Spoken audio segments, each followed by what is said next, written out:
Welcome to the Whole Lotta Woman podcast, where we explore, explain, and discuss what makes us a whole lot of women in today's society.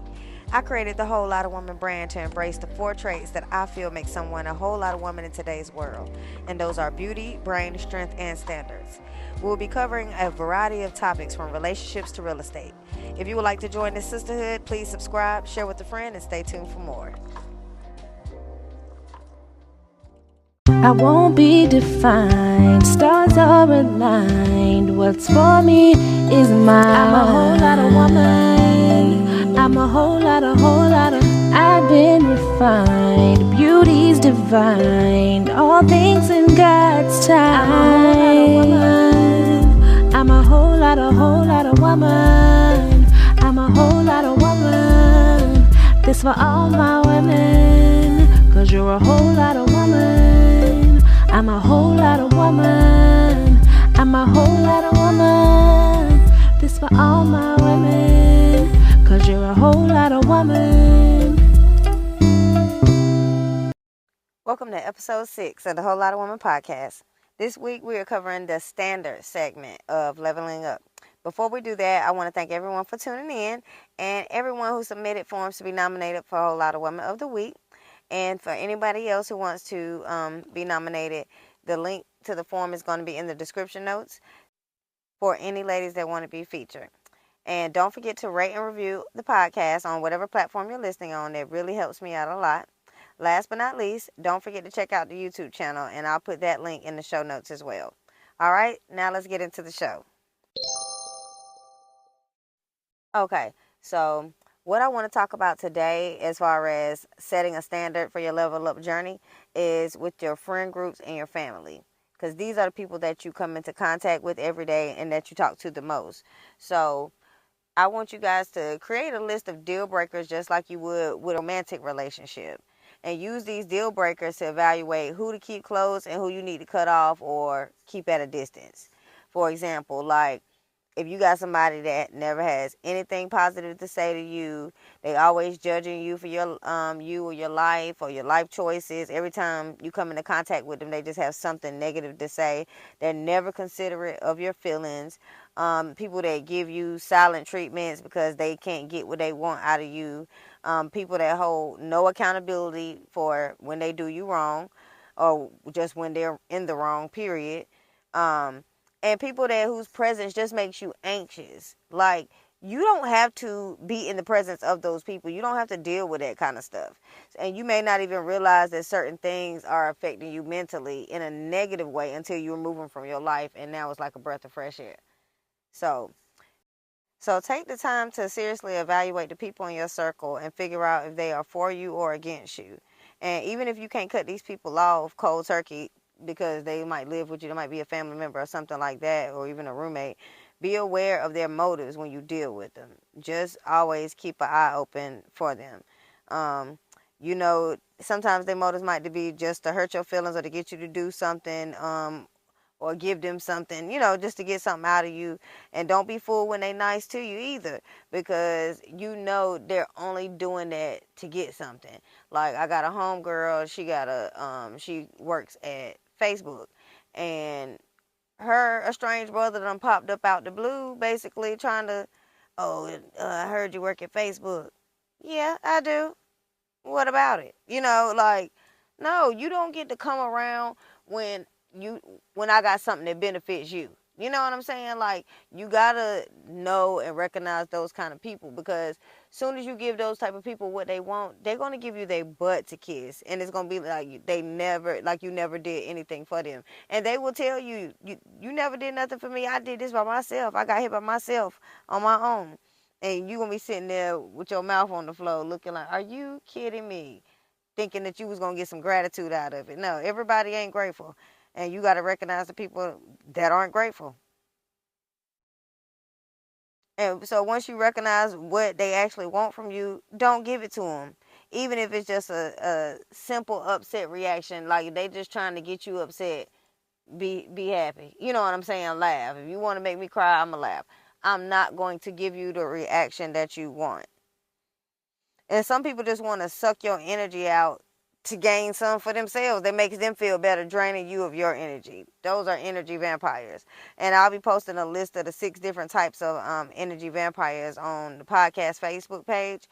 But yeah, like it's people that just want to suck you out. You feel drained when you leave from them. Like I've had a few friends like that it's just like, ooh, once I'm away from them, it's like I gotta recharge, and we ain't even did nothing. But no, I'm just gonna go ahead and name the 6 types of energy vampires, and I got this off mindbodygreen.com. I'll put the link to that in the show notes as well. You got the blamer. Okay, so I'm gonna read it like they got it on the thing. This is there's the blamer who lays blame on everyone else without ever taking any responsibility. The guilt trippers use shame to get what they want. Jealous bees can never genuinely find happiness for anyone else. Then there are the insecure ones who pull the others down to their level of low self-esteem. The fun haters seem to be unable to embrace joy. The bullies stomp on little guys to elevate their egos. And then they say the Debbie Downers, the whiners, the short tempers, the gossipers, the drama queens, and the list goes on. So I'm pretty sure we all know somebody in a few of those categories because a lot of that's familiar to me.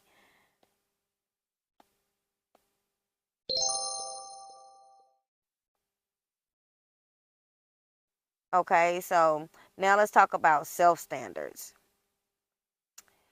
I want you ladies to choose to have a positive outlook when you can. Now, I know life is life. I'm not saying that every day is going to be rainbows and Skittles. But what I mean is try not to let a bad moment ruin your whole day or your attitude, which carries over to how you treat people that you interact for the rest of the day. So it's no telling who that you're going to interact with, and they don't know you went through some bad traffic this morning or somebody cut you off. You're just going to come off like an unpleasant person. So don't let a 5-minute moment mess up your whole day if it can't. Now, I understand certain things are very emotional and that kind of stuff you can't get out your mind, but I'm talking about lightweight stuff. Like I said, somebody cutting you off in traffic, you didn't get in no accident, nothing happened, nobody's hurt or harmed. Why are you letting it ruin your whole day? And so how much sense does it make to be rude to the babysitter or something like that because somebody cut you off in traffic? Now, this the person that's been watching your kids and you got an attitude with her when, you know what I'm saying, when she show up to your house. She ain't did nothing but come to watch your child, help you out. So get yourself in check and try to have a positive outlook when you can. Like a couple weeks ago, I was driving down the street and I saw this car was stopped. What I didn't know why, but I saw it was stopped. I didn't even notice the people standing on the side of the road. So I guess it had been like a little accident or something, right? The man standing on the corner is already just thinking I don't see him. So he's yelling and waving his arms and basically cussing at me like I was going to hit his car. Like, I see the car. It's a car. Like, I'm looking in front of me in the lane. I see it. So I guess I wasn't slowing down, hitting the brakes fast enough for his nerves. And I understand he was having a bad day. Obviously, he was in a wreck or something like that. And I was not about to, he thought I was about to come and smash into the back of his car. But it pissed me off. I ain't gonna lie, because I was like, I see the car, I see it, and it pissed me off for a little, like a good couple minutes until I really, really settled like, okay, Nikita, you can't keep dwelling on this because I'm playing it back in my mind, saying what I wanted to say to him and all this kind of stuff. And I was like, no, it's over. The moment is gone. You're good. Like, let it go, because why would I just be walking around sour after that? It really made no point to do that. So try to check yourself when you know you kind of dragging a irrelevant situation, something that don't have to be drugged. Like, let it go and find your own happiness. Don't let something like that ruin your day. Another standard for self is do not project your anger onto other people. Don't do that, because it's just not a good look. Again, just like I said, taking your anger out from traffic on your coworkers or something like that. It's not a good look, and it's not fair to the people who don't deserve that negativity, because they could be having a bad day too, and now you just snapping on them for no reason. Like, how would you feel if you was already having a rough one and you was going through something real, and somebody came and just started snapping at you, and you ain't did nothing to them? You don't know what's going on. When did we start beefing? You know what I mean? Like, be considerate and put yourself in other people's places, and don't just try to justify no nasty behavior either, because it's a lot of people that do that. Like, but no, because she always be looking at me crazy. I know, I saw her, she ain't saying it until you let it go. So don't match petty with petty, because you can never level up like that. And as you level up, I also want you, well, we all, I'm talking about myself included. We have to respect quality over quantity in everything we do. That comes from friendships. That comes to the clothes you buy. It just gets you weight. Quality gets you further in life. My friend groups that I have, they're quality friends. That's why we've been friends for a long time. I don't just have a whole bunch of homegirls and we all backstabbing each other, but we deep though. You know what I'm saying? Like, it's no point in having a whole bunch of friends if there's no loyalty in any of the friendships. So I'd rather have my 2 or 3 good friends than 12, 12 associates. So think about it like that, because that's what's going to help you level up too. Because how you going to level up if you hanging with people that want to bring you down? That's the 12 associates. You know what I'm saying? When you young, and I feel like that's a younger thing too, when you want to be deep or a clique or something like that. I don't know about today, but that was a thing back in when I was, in my 20s and stuff like that. It seemed cool to have a whole bunch of homegirls to go out to the club with and stuff like that. But when there's no loyalty, it's so much mess in it. That's the thing. That's why you want to hang with quality friends. People that's not going to talk about you behind your back. People that's not going to have drama going on. People that's not going to be trying to talk to your dude behind your back. Stuff like that. So stop settling for less, just to have more, I guess. You know what I mean? Like, get used to, like I said in the other episode, you're going to have to miss some parties sometimes. You're going to have to miss out on certain things because that's not going to be part of your level up journey, and your lifestyle is not going to be beneficial to you. And keeping those same habits and doing the same things are going to keep you in the same place. So if you try to justify every behavior with why you should be able to do that, you can do that all you want. Nobody's stopping you. Do you, boo? But you gonna be in the same place. Like, you're never gonna actually go nowhere because you don't want to change nothing. So keep all that in mind. Okay, and so for the last thing, I just want to talk about the standard of your living conditions. So when you're looking for something, of course you want to find something within your financial means, of course. Always keep safety and quality in mind, though. So don't just go get this apartment because it's $200, but it's in the hood. It's shootouts every night, but it's $200. You know what I mean? Like, you better than that. Keep quality in mind. Buy something affordable. The nicest thing that you can afford, because that's your home. That's your sanctuary. So it's worth it. Put some money into it. I understand that you want to do other things, and it's outfits and it's more money in your pocket and stuff like that. But shoot, get a roommate. I did that for a lot in my 20s, and it really saves money, because it's times when I was living by myself and I wasn't making as much money. And I would look back at pictures of myself like, dang, if my hair was done, my nails was done, everything. I said, how could I afford to do all that? My hair stayed done then. And I was like, oh, I had a roommate. It's different paying 300 or 400 versus 1,000. You know what I'm saying? So always consider having a roommate, and somebody, not, don't just room with somebody because they're your best friend, because that don't always work out. Best friends can be friends, but living together, people live differently. You know what I'm saying? One might be sloppy, one might be real neat. So that's not going to work. Y'all will mess around and not be friends, okay? So try that. Think about that when you looking for a place. And then for the girls that got places already, or when you get your place, try to keep it neat and clean. Especially when you got company coming over. It's one thing, when you in there by yourself, it could be junky. I mean, it happens. You know what I'm saying? But when somebody's coming over, straighten up. So I remember I was letting this girl stay with me, and I didn't even realize how trapped out, that's what I call it, she had my apartment, because it took a while, like, for my friends to say, like, how she don't never get off the couch when they come over. Like, one friend didn't even know she was short like me, because every time he saw her, she was laying on the couch. You know what I'm saying?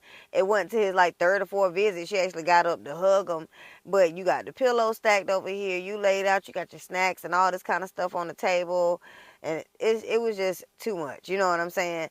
And one day I was like, we got to get this together, because it was during like the pandemic and stuff. Well, not during the pandemic. It was after the pandemic, but working from home and stuff like that. So it's one thing during the week when it's just me and her in there, but I didn't even realize it, y'all, until my friend said something about it. They were like, and she was breaking stuff left and right, so she really ran my stuff down. But that's why you got to be considerate of who you live with and who you let live with you. Do not be quick to take everybody in, because everybody is not grateful for that, and everybody is not going to respect your house. So that's a standard I had to set for myself. Like, I cannot. Well, it's certain friends that I know would, be respectful, but it's like I really don't plan on helping nobody else out. I'll pray for you, but I can't save nobody else. I cannot, because she told my apartment up like I have a child. It just hurt my feelings how bad my apartment was. I've been living over here 10 years, over 10 years, and it never got this bad. I had dudes live with me, and it never been this bad. She was here for a year, and she had to replace my TV. She had to replace my microwave. She messed up my counter, my bathroom, because she kept dyeing her eyebrows with the henna ink, and that's fine, but it was staining my sink. So the first time she did it, okay, she dropped something. She tried to clean it up. She saw it stained. The next time she was applying the stuff, she kept dropping it. She wouldn't put down no towel, no nothing. So it went from 2 stains to like 10. And that's brown ink. Like, it just so, when we got the stuff to actually clean it off, it took the enamel off the counter. So it's just ugly. It's just not how it was before I let her come. So be aware of who you let stay at your house too. So it all it's all kind of, it's a catch-22. You know what I'm saying? Like, yeah, the money helps, but when my nerves is tore up, that money don't really do nothing to help my nerves. And if you want to just level up the house that you have now, just, find ways you can spruce it up. Try wallpaper. They got all that removable, peel-free, renter-friendly wallpaper and stuff on Amazon. Or if you got your own spot, like you own your house, give it a paint job. Paint one of the rooms. Give yourself an accent wall, something like that. Try out a new color scheme. Your couch. You can't afford a new couch. Try ordering new pillow covers, if you can do that. And these couch covers done step their game up too. I ain't gonna lie. I always thought they was like, tacky and stuff like that, because I was thinking about the old school ones, not the plastic ones, but just ones that don't actually form and fit your couch well. I was over my homegirl house and she had one. I'm like, dang, it's like having a whole new couch. She had the cover up there with the pillows on top, and it's a whole new couch. So that's an idea.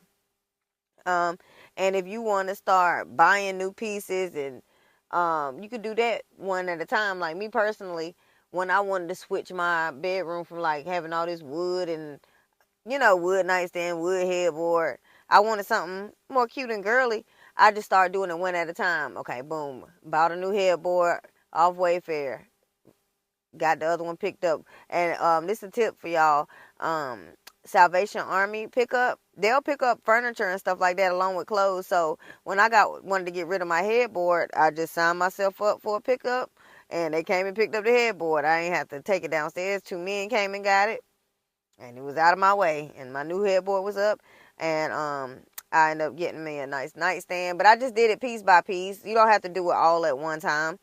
So yeah, just take your time, and it'll eventually come together. You can buy new rugs, switch out the rugs, um, hang pictures on the wall, pictures of your family, pictures that you buy from Ross or something like that. Anything like some nice artwork, but it'll add a touch of, you know what I'm saying, a class to your apartment. It'll definitely level up the space. Um, what I want to say also is, because it's something me and my homegirls discussed before, is don't decorate, don't not decorate the way you want because of a man, especially a man that ain't paying no rent. Like, I had a homegirl, she was saying that's why her apartment was plain, because she didn't want to do too much, because she was, wanted to wait till, if she got in a relationship with a dude, or, give him an opinion too on it. And it's like, with the way these dudes is set up, apartment ain't gonna never get furnished. I ain't gonna say furnished, but decorated. You know what I'm saying? Because dudes can't commit, girl. So you might as well go ahead and decorate and do the stuff the way you like it. And that's what she did. I remember when my ex, I guess, was plotting on moving in with me. This was one of the hints he threw, because I'm girly, so a lot of my stuff is girly. So at the time, I had some zebra print dishes, and he made the comment like, "Don't no man want to eat off no zebra print dishes," and I was like, "Don't no man live here. Like, I'm not gonna not have my dishes in my house the way I want, because you don't want it. It's too girly for you. You don't live here. You ain't paying no bills here. You don't have an opinion, sir, at all." But dudes will try to impose their opinions on you. So you got to have your standard set of your place, your house, what you like. You don't get to, especially like I said, you ain't paying no rent. I'm letting you live here for free. You don't get to tell me we got to redecorate too. You ain't going to pay for it. So what is this? Like, what are you talking about?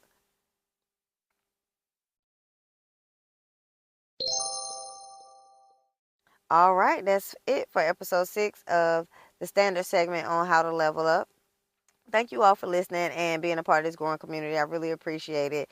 Before we go, I do want to remind you guys to leave me a review and to check out the YouTube channel and share the podcast with a friend. So tune in next week. We're going to be starting the new month for September. We're going to be covering dating. So next week, we're going to be talking about the beauty segment of dating.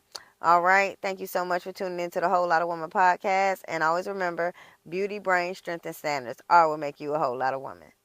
I won't be defined. Stars are aligned. What's for me is mine. I'm a whole lot of woman. I'm a whole lot of.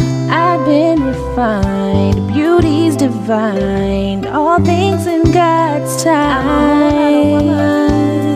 I'm a whole lot of woman. I'm a whole lot of woman. This for all my women, 'cause you're a whole